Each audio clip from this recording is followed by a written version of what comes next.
জীবনযাত্রা ছোট হোক কিন্তু মনে রাখার মতো হতে হবে।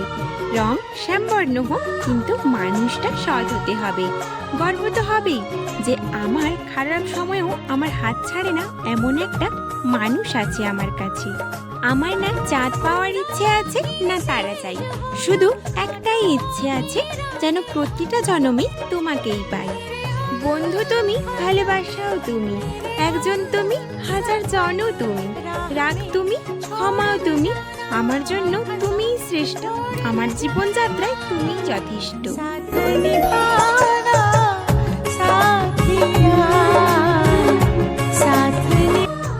আমার রাগ সহ্য করবে এমন একজনকে খুঁজেছিলাম, কিন্তু যাকে পেলাম সে আমার মাথায় করে রেখেছে। আর আমি অনেক ভাগ্যবতী যে তুমি আছো আমার পাশে। যদি কেউ জিজ্ঞেস করে ভালোবাসা কেমন হওয়া উচিত, যদি অসম্পূর্ণ হয় তাহলে রাধা কৃষ্ণের মতো, আর যদি সম্পূর্ণ হয় তাহলে শিব পার্বতীর মতো। ভালোবাসাটাকে অভ্যাস করে নিতে হয়, কিন্তু অভ্যাস করে নেওয়ার পর সেখানে যাতে ভালোবাসা কম না হয়। সবার জীবনে এমন একজন থাকে যে তোমার জীবনে যতই কষ্ট আসুক, দুঃখ আসুক, তার কাছে যদি 2 মিনিট বসো তাহলেই মনে হবে হ্যাঁ, এটাই আমার শান্তি। শোনো, নিজেকে তখন একা ভেবো না, যখন যখন তোমার পা ডগমগ করবে আমি সামলে নেব। তোমার এগিয়ে যেতে দেখে আমি হাসবো। তুমি সেই জন যার ভাগ্যে শুধু সুখ শান্তি থাকা চাই। আসবো তোমার কাছে যদি তোমার থেকে রাগ করে দূরে চলে যাই। মানলাম তোমার প্রথম ভালোবাসা আমি নই, কিন্তু অনুরোধ করব যেন শেষ ভালোবাসায় আমিই শুধু।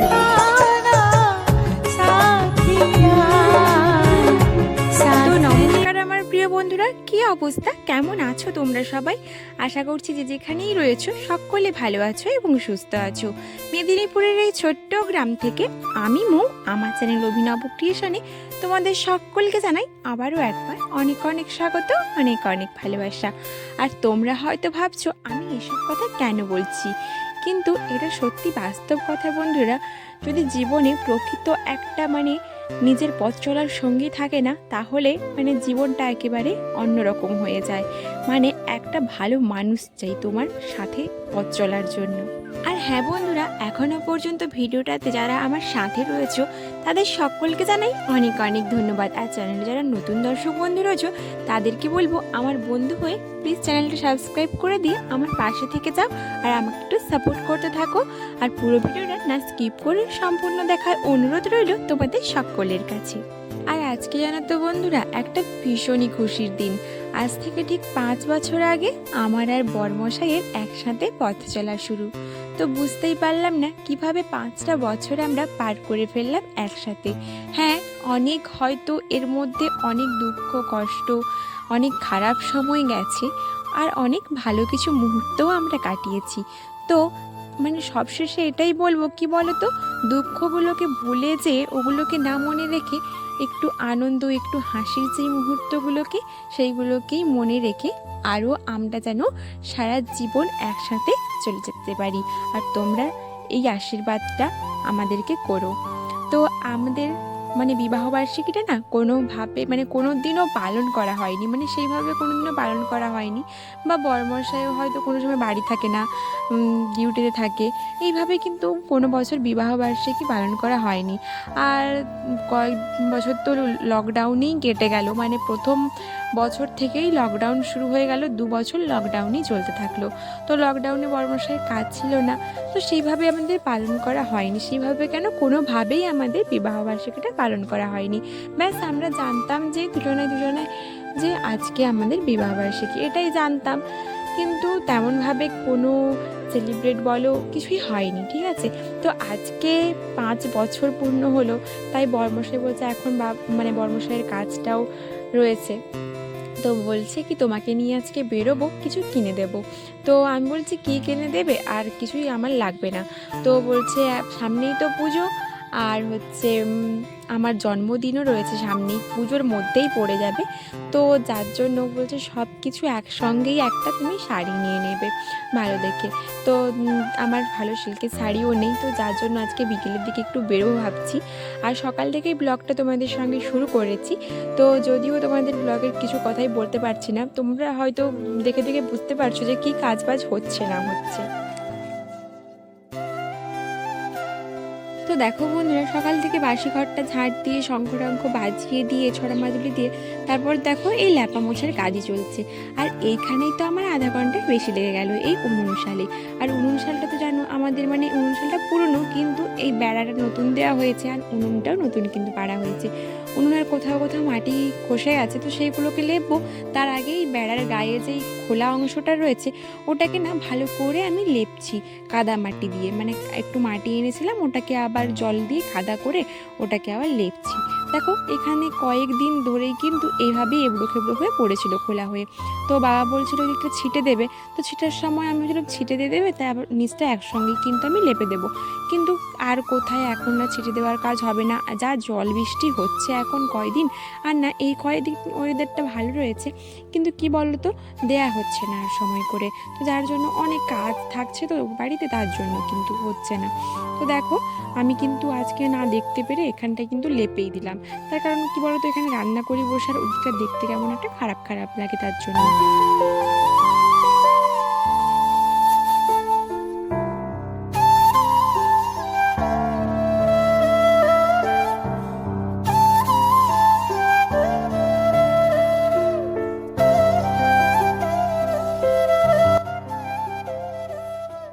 আর এখন দেখো বন্ধুরা চলে এসেছি সকালের একটু চা বানাতে।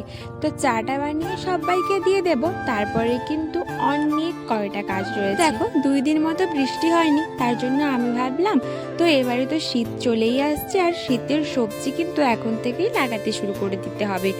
আর একটু মানে বাইরটা শুকনো শুকনো হয়ে গেছে, এবারে জানেন তো কচু বসিয়ে হলুদ বসিয়ে আদা বসিয়ে দেওয়া হয়েছে।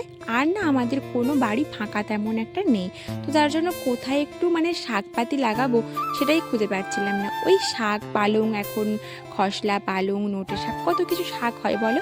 তো শীতের একটু শাকসবজি বাড়িতে না বসালে হয় বলো। তো যার জন্য দেখো এই খামারটার এক সাইড করে কিন্তু ওই গাছপালা ডালাগুলো আমি কালকে কেটে দিয়েছিলাম। আর কিছুটা রয়েছিল, তো বাবাকে বলছিলাম ওগুলো তুমি একটু পরিষ্কার করে দেবে বাবা। তো বলছিল করে দেবো পরে একটু। তো যার জন্য বাবা কিছু কাজ করছিল। তো দেখো এই দিকটাতে আমি একটু পরিষ্কার করে একটু কোদাল নিয়ে তাড়বো বলে ভাবছি। তো আগের দিকে এসে আমার কিন্তু বাবাই খুব ব্যাগটা দিচ্ছে, তো মানে ওকে মোটামুটি আসা চাই কাজের কাছে। তো আজকেই বড়মশাই ডিউটি থেকে বাড়ি চলে আসবে, তো আমাকে তো এইসব বলে রেখেছিল ফোন করে যে আমাকে বিকেলে নিয়ে বেরোবে। তো বড়মশাই বাড়ি আসবে, মানে আসার মুহূর্তটা কি আমি এখানে তার দিয়ে চলে এসেছি। তো দেখো এখানে কিন্তু মানে এই জায়গাটায় একটু লম্বা করে শাক দেবো, তো এইখানটাতে একটু তাড়তে শুরু করেছি। আর বাবাই তো শুধু আসছে, তো ওকে আমি বলছিলাম একটু ওর ঠাম্মিকে নিয়ে যেতে। তো দেখো এতক্ষণ তো পেছন পেছন ঘুরছিল, তারপরে দেখো বাবাই কি করছে, একটা লাঠি নিয়েছে ছোট মতো, ওটাকে শুধু ওপর দিকে ফেলাচ্ছে লাফাচ্ছে, ওপর দিকে ফেলছে লাফাচ্ছে। মানে কি দুষ্টুটাই না হয়েছে, তোমরা এখানে না দেখলে তোমরা মানে একটু তো বুঝতে পারবে যে কেমনভাবে দুষ্টুমিটা করে সারাদিন। মানে কোনো কাজটাই করতে দেয় না। এখানে তো আমি কোদাল নিয়ে কাজ করছি, তাই না হলে যখন হয়তো রান্না করতে যাব ওকে খুন্তি দিতে হবে, ও নাকি রান্না করবে, রান্না করব এইভাবে বলবে। তারপরে আরও কত কিছু কাজ করবে। উনুনে তুমি উনুন কি সবসময় ঢাকা দিয়ে রাখা যায় না তো। উনুনে ছাই বের করে আনবে, ছাই বের করে কড়াইতে দিয়ে খুন্তি দিয়ে নাড়া দিবে। এই রকম হয়েছে বাজি ছেলে একটা।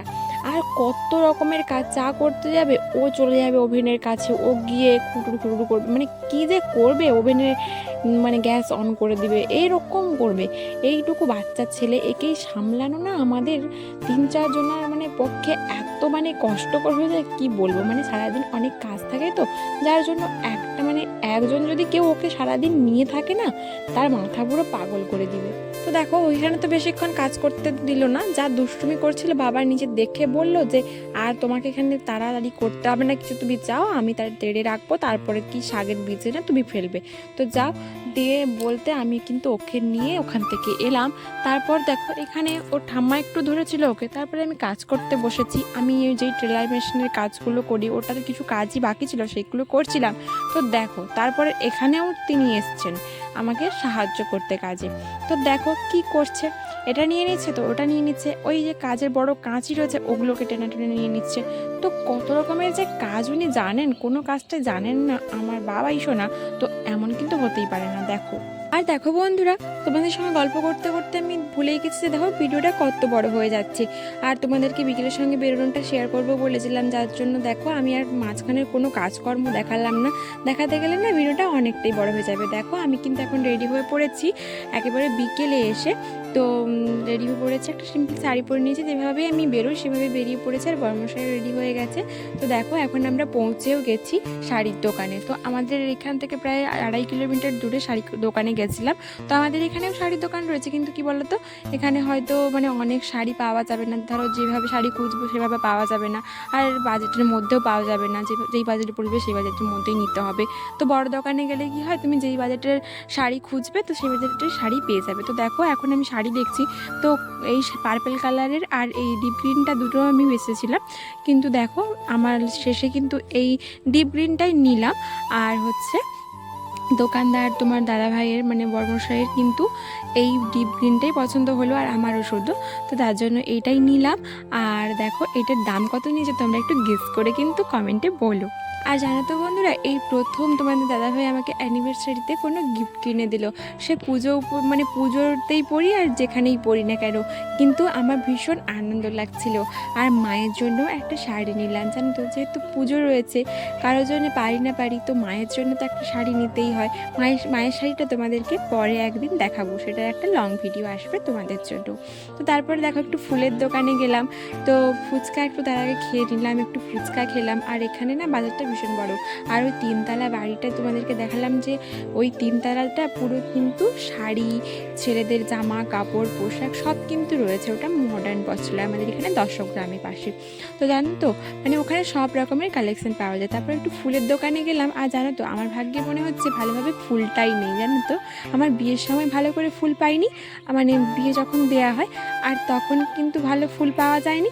আর এখনও কিন্তু ফুলের দোকানে এসে প্রায় আধা ঘন্টা ওয়েট করেও কিন্তু সে দাদাভাইকে খুঁজে পাওয়া গেল না একটা ফুল নেব বলে। বর্মশাই আমাকে একটা গোলাপ দেবে বলেছিল, তো সেটাও পাওয়া গেল। আসার পথে বর্মশাই দেখো দোকান থেকে একটু মাংস আনলো, তো বললো দেখো ভাবছিল কেক কাটবে, বলছিল আমাকে তুমি কেক কাটবে অ্যানিভার্সারিতে। তো দেখো বন্ধুরা, এই মুহূর্তে একটা কেকের দাম কিন্তু 200 টাকার নিচে কোনো কেক পাওয়া যাবে না সেরকম কাটিংয়ের কেক। আর যেহেতু মানে এখন সেই বাজে খরচ করার মতো, মানে বাজে খরচ ঠিকই নয়, এটা একটা আনন্দেরই ভাগ বলতে পারো, কিন্তু কি বলতো আমাদের সামর্থ্য অনুযায়ী না ওই টাকাটা আমাদের কাছটায় অনেকটা, সেই টাকায় কিন্তু অনেকটা মানে আমরা জিনিস কিনে নিতে পারবো, সংসারটা অনেকটা চালিয়ে নিতে পারবো, সংসারে অনেক কিছু জিনিস হয়ে যাবে। তো ওই টাকায় যদি আমরা কেক কিনে খরচ করে ফেলি, এই মুহূর্তে কিন্তু পুজোর সময় একটু হাত টান চলে আসবে। তারপর তোমার দাদাভাইয়ের এইবারের ডিউটিটা কি হয় এখনও ঠিক নেই, বলছে কি মানে দেবে কি দেবে না তার ঠিক নেই, তার জন্য আবার পুজোর সময় ডিউটিতে যেতে পারবে না, তো তার জন্য এখনও বেতন ঢোকেনি, তো পুজোটা কি করে কাটবে, আবার এতগুলো টাকার বাজার হয়ে গেল। তো যার জন্য কিন্তু আমি বললাম না কোনো কেক টেক কিছুই কাটতে হবে না, যখন আমাদের সামর্থ্য হবে আমরা ঠিকই তখন কেক কাটতে পারবো, ভালোভাবে অনেক কিছুই করতে পারবো। কি বলতো বন্ধুরা, একটা আফসোস আমাদের জীবনে কিন্তু গেল, কি বলতো আমাদের বিয়েটা তো সেভাবে হয়নি রিচুয়াল মেনে। তো বিয়েটা কিন্তু পুরোহিত মশাই দিয়েছিলেন, কিন্তু আর তো কোনো রিচুয়াল হয়নি, কোনো ফটোশ্যুট, কোনো বিয়ের সাজগোজ কিছুই ছিল না, যার জন্য একটা আফসোস থেকে গেছে, ওর একটা মনে বড় ইচ্ছে থেকে গেছে। তো যাই হোক, যখন সামর্থ্য হবে, যখন দিন আসবে নিশ্চয়ই, না হলে কিছু করা যাবে একটা। তো যাই হোক লাস্টে দেখো বর্মশাই আমাকে কিন্তু মাংসটা বেড়ে খাওয়ালো, আমি ভাতটা বেড়ে দিয়েছিলাম। আর রাতে বললাম কি আজকে আমাদের রাতেই তো মঙ্গলবার দিন বিয়ে হয়েছিলো, তুমি কি আজকে একটু সিঁদুর পরিয়ে দেবে না? তো দেখো ও আমাকে কিন্তু সিঁদুরটা এক কথাতেই পরিয়ে দিয়েছিল। আর দেখো এখানেই ভিডিওটা শেষ করলাম, ভিডিওটা কেমন লাগলো অবশ্যই কমেন্ট করে জানিও।